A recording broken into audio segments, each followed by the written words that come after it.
مسجد بہت سے اعمال کے مجموعے کا نام ہے، مسجد صرف نماز کے لیے نہیں ہے بلکہ بہت سے اعمال کے مجموعہ کا نام مسجد ہے۔ جب تک وہ سارے اعمال مسجد میں نہ ہوں گے اس وقت تک پورے دن چلنے کی استعداد پیدا نہ ہوگی۔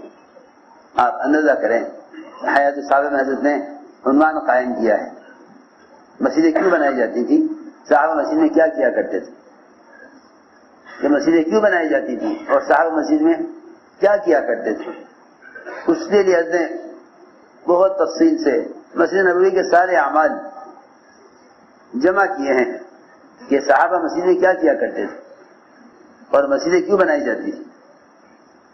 میں نے عرض کیا کہ نماز تو مسجد کا ایک عمل ہے، اس کے علاوہ جو اعمال ہیں، ایمان کے حلقے، علم کے حلقے، قرآن کو سیکھنے کے حلقے، یہ سارے حلقے مسجد کے اندر لگائے جاتے تھے، سارے حلقے مسجد کے اندر لگائے جاتے تھے۔ بیان کے دوران بیان ہوتا رہتا تھا، نماز کھڑی ہو جاتی تھی کہ حلال حرام کے تذکرے ہو رہے ہوتے تھے کہ نماز کا وقت آ جاتا تھا، حلال حرام کے تذکرے ہو رہے ہوتے تھے کہ نماز کا وقت آ جاتا تھا، فضائل کے مذاکرے ہو رہے ہوتے تھے کہ نماز کا وقت آ جاتا تھا۔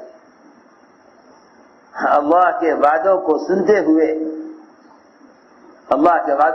ہوئے لوگ عمل میں، نماز کے عمل میں داخل ہوتے تھے، جس کی وجہ سے عبادات کے اندر احتساب اور اجر کے ملنے کا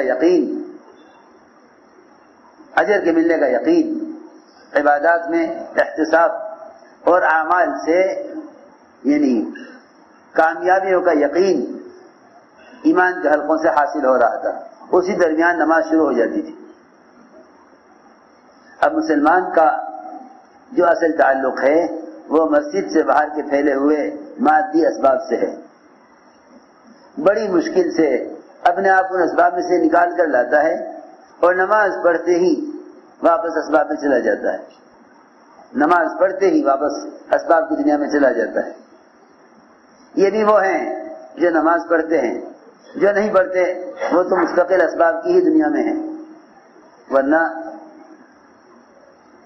ابن عباس رضی اللہ عنہ فرماتے ہیں کہ نماز کے ختم ہونے کے بعد انہیں چاہیے کہ یہ طلب علم میں مشغول ہو جائیں۔ فرماتے ابن عباس رضی اللہ تعالیٰ عنہ اذا قضیت الصلاۃ فانتشروا فی الارض وابتغوا من فضل اللہ، کہ یہ نماز ہو چکے تو ان کو چاہیے کہ یہ علمی حلقوں میں بیٹھیں اور اس سے علمی استفادہ کریں، کہ نماز پڑھنے کے بعد ان کو چاہیے کہ اس علمی حلقے میں بیٹھیں اور علم حاصل کریں۔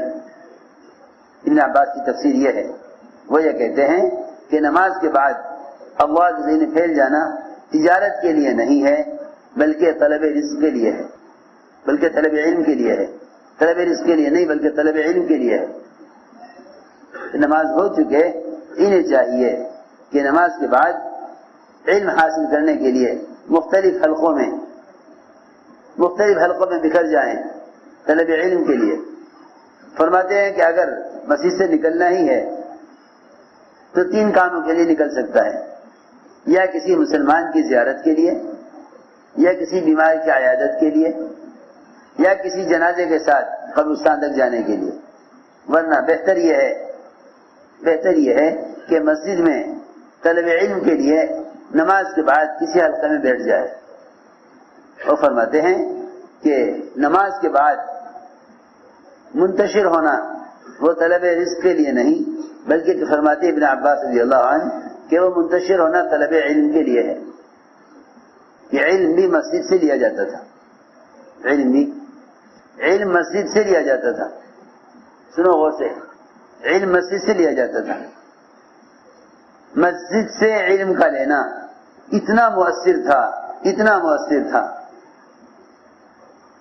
مسجد سے علم کا لینا اتنا مؤثر تھا کہ مسجد سے علم لینے والا خود تو عمل کرتا ہی تھا، مسجد سے علم لینے والا خود تو عمل کرتا ہی تھا، لیکن دوسروں کے لیے بھی اس کی دعوت دوسروں کے لیے اتنی مؤثر تھی. سنو غور سے. ایک صحابی نے سنا مسجد میں کہ شراب حرام ہو گئی. ایک صحابی شراب کی حرمت کا حکم سن کر نکلے مسجد سے اور مدینہ منورہ کی آبادی میں اعلان کر دیا کہ اے لوگوں سن لو، شراب حرام ہو گئی. اس مسجد سے علم لینے والے کی آواز میں اتنی قوت اور اتنا اثر کہ سارے مدینے والوں کے لیے شراب کا چھوڑنا، اس ایک اعلان، شراب کا چھوڑنے کے لیے یہ ایک اعلان کافی ہو گیا. سارے مدینے والوں کے لیے، صحابہ شراب کے عادی تھے، ایک اعلان ہوا کہ شراب حرام ہو گئی. سارے مدینے والوں نے شراب کے مٹکے توڑے اور اتنا اثر اس کی آواز میں کہ صحابہ نے جو شراب پی لی تھی اس کی قے کی اس خیال سے کہ حکم نازل ہونے کے بعد ہم نے شراب پی ہے. کیونکہ حکم نازل ہوا، اس کو صحابی نے سنا، پھر سن کر آ کر محلے میں اعلان کیا. یہ نہ کہا کہ بھئی آئندہ نہیں پیئیں گے، اب معلوم ہو گیا کہ وہ تو مطلب ہی نہیں آئندہ پینے کا. لیکن حکم نازل ہونے سے لے کر ہم تک بات کے پہنچنے کے درمیان جو شراب پی گئی ہے اس کو بھی اندر سے نکالنا چاہیے. میں عرض کرنا چاہتا تھا، فرماتے تھے علم کے جو حلقے مسجد میں لگائے جاتے ہیں، فرشتے اپنے پروں سے ان حلقوں کو گھیر لیتے ہیں. اس سے اندازہ کر لو کہ فرشتوں کے پروں میں رہ کر جو علم حاصل کیا جائے گا اس علم کے اندر کتنی روحانیت، کتنی نورانیت اور کتنا اثر ہوگا. چنانچہ میں نے عرض کیا کہ جب علم لیا جاتا تھا مسجد سے، ایک صحابی نے سنا پردے کا حکم نازل ہو گیا. انہوں نے آ کے محلے میں اعلان کر دیا، اور تو سب سن لو، پردے کا حکم آ گیا ہے. ساری عورتیں فوراً پردے میں آ گئیں. اس اعلان کے بعد اگلی نماز کے لیے جو عورتیں آئیں مسجد نبوی میں، وہ سر سے لے کر پیر تک کالے کپڑوں میں ایسی لپٹی ہوئی تھی کہ دور سے دیکھ کر معلوم ہوتا تھا کہ کالے کوے چلے آ رہے. اس طرح ایک اعلان پر پورے 100% مسلمانوں کی آبادی میں 100% مسلمانوں کی آبادی میں برقع آ گیا. 100% مسلمانوں نے ایک اعلان پر شراب چھوڑ دی. یہ تھا اثر مسجد سے علم کے لینے کا. مسجد سے علم کے لینے کا اثر یہ تھا. اس زمانے میں حلال حرام کے تذکرے مسجدوں سے ختم ہو گئے. تم لوگ گشت کرتے ہو ملاقات کی غرض سے، اس غرض سے گشت نہیں کرتے کہ کسی طرح اللہ کا بندہ مسلمان مسیح میں داخل ہو جاوے. اس غرض سے گشت نہیں کرتے. تم سب گشت کرتے ہو برائے ملاقات، حالانکہ گشت ہے برائے مسجد. گشت ہے برائے مسجد، کسی طرح مسلمان مسجد میں داخل ہو جائے. تم لوگ گشت کرتے ہو ملاقات کے لیے. صحابہ کا گشت ہے امت کو مسجد کے باہر کے نقشے میں سے نکال کر اعمال مسجد میں لا کر مشغول کرنے کے لیے. یہ بہت سمجھنے کی بات ہے.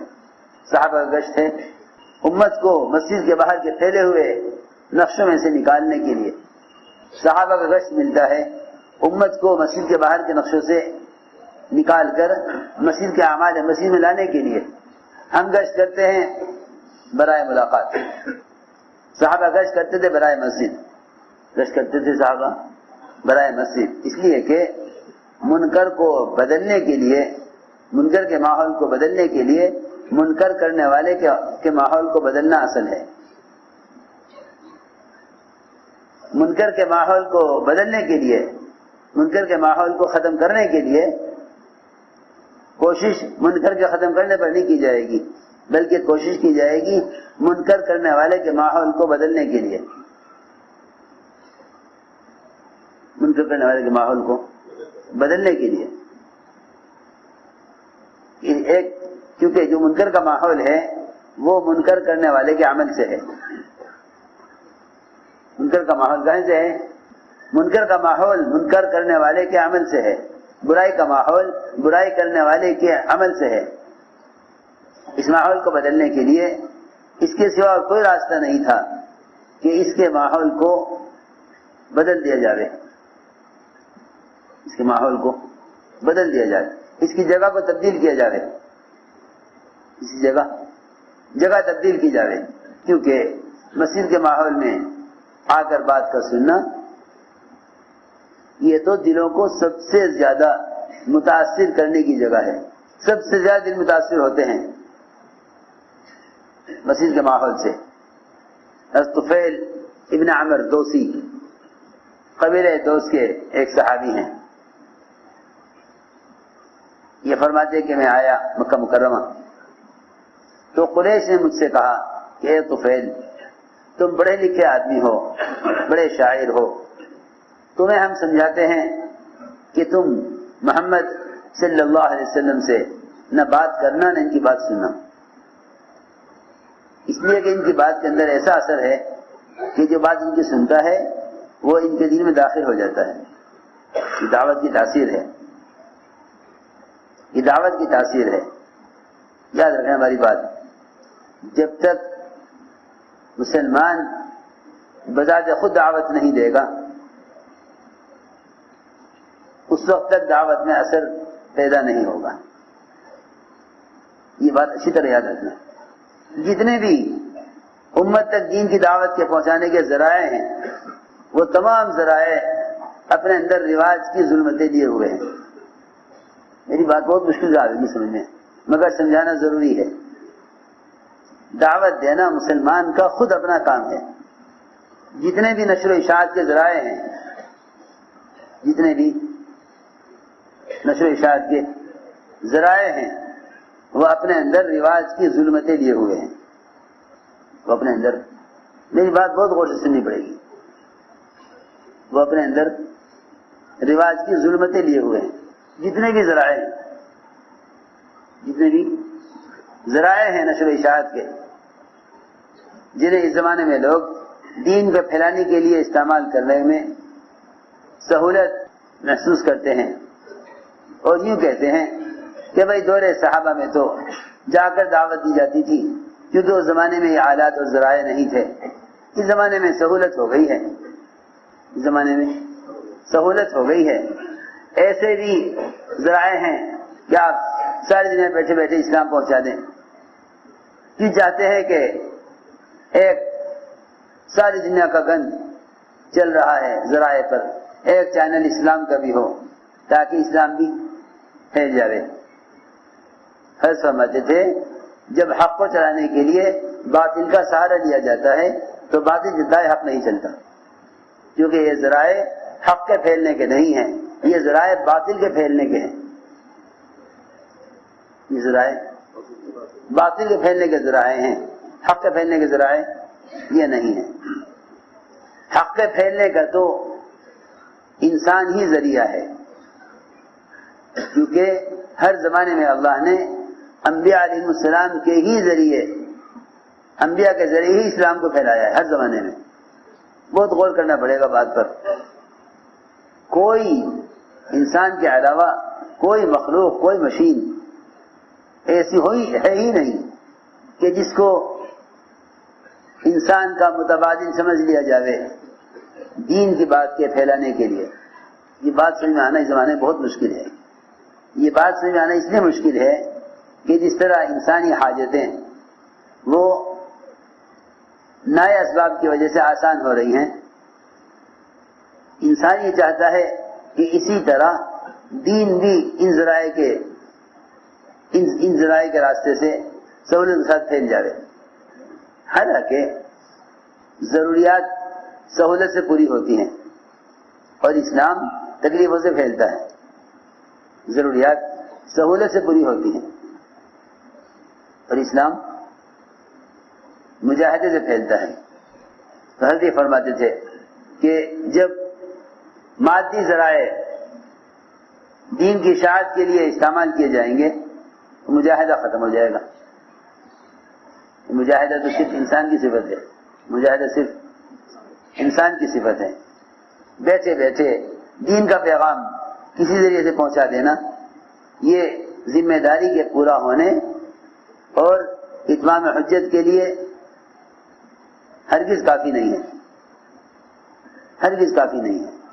اس لیے میں نے عرض کیا کہ دعوت کا جو اپنا اثر ہے وہ تو جب ہے جب مسلمان بذات خود دعوت دے. مسلمان بذات خود دعوت دے. آپ ایک آدمی کو دعوت دینے کے ارادے سے چلیں, اللہ تعالیٰ آپ کے چلنے اور آپ کے مجاہدے اور تکلیف کے برداشت کرنے پر اس آدمی کے دل کو نرم کریں گے اور متوجہ کریں گے خیر کی طرف. جتنی بھی یعنی بات کے اندر اثر ہوگا وہ اثر مجاہدے کا ہے, سہولت کا کوئی اثر نہیں ہے. جتنے بھی دنیا میں ذرائع ہیں نشر و اشاعت کے یہ مجاہدے سے خالی ہیں, کیونکہ مجاہدہ صرف انسان کی صفت ہے. مجاہدہ صرف انسان کی صفت مجاہدہ ہے.